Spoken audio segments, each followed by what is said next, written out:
กินข้าวคนเดียวส่งผลต่อสุขภาพเสี่ยงเป็นพยาธิเบาหวานและหัวใจด้วยวิถีชีวิตที่เฝ้าฟังกระทันหันเฮ็ดให้คนส่วนหลายเลือกที่จะใช้ชีวิตแบบตัวคนเดียวเพราะว่ามันสะดวกสบายกว่าการใช้ชีวิตร่วมกับบุคคลอื่นและการกินข้าวคนเดียวนั้นถือว่าเป็นเพียงเรื่องที่หลีกเลี่ยงบ่ได้สำหรับบางคนที่ออกมาเฮ็ดเวียกอยู่ห่างไกลบ้านห่างจากครอบครัวหมู่เพื่อนหรือสังคมที่เฮาเคยอยู่มันเป็นเรื่องที่เฮาค่อนข้างได้ยินมาตลอดอยู่แล้วว่าความเหงาเฮ็ดให้เฮาสามารถเจ็บป่วยได้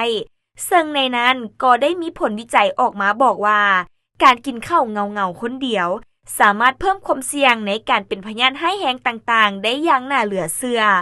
ในปัจจุบันแม้นล้วนแล้วแต่มีร้านอาหารที่เปิดกว้างสำหรับคนที่มากินข้าวคนเดียวหลายขึ้นแต่คนที่ไปกินข้าวคนเดียวก็ยังถูกสังคมเบิ่งว่า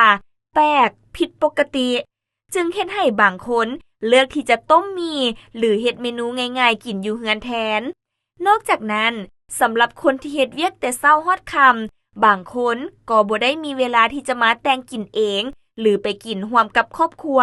เนื่องจากโมงเลิกเวียกของแต่ละคนแตกต่างกันเฮ็ดให้บางคนก็เลือกที่จะกินข้าวคนเดียวอยู่ตามร้านอาหารให้เรียบร้อยก่อนที่จะเข้าเฮือนในแต่ละมื้อจึงพบว่าผู้ที่กินอาหารคนเดียวหลายกว่า2คาบนั้นมักกินอาหารที่เฮ็ดง่ายๆเช่นอาหารตามสั่งหรืออาหารจานด่วนซึ่งหนีบ่พ้นเมนูผัดๆทอดๆซึ่งเป็นอาหารที่มีไขมันสูงและบ่มีสารอาหารหลากหลายเท่าที่ควรซึ่งเพิ่มความเสี่ยงต่อการเกิดพยาธิหัวใจ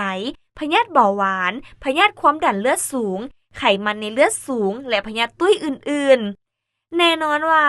การกินข้าวคนเดียวบ่แม่นเรื่องแปลกแต่มันสิดีกว่าเมื่อมีคนมาโอ้ล้มเว้าจ๋าต่อกันและเล่าเรื่องต่างๆสู่กันฟังเพื่อลดผ่อนความเคร่งเครียดที่พบเจอมา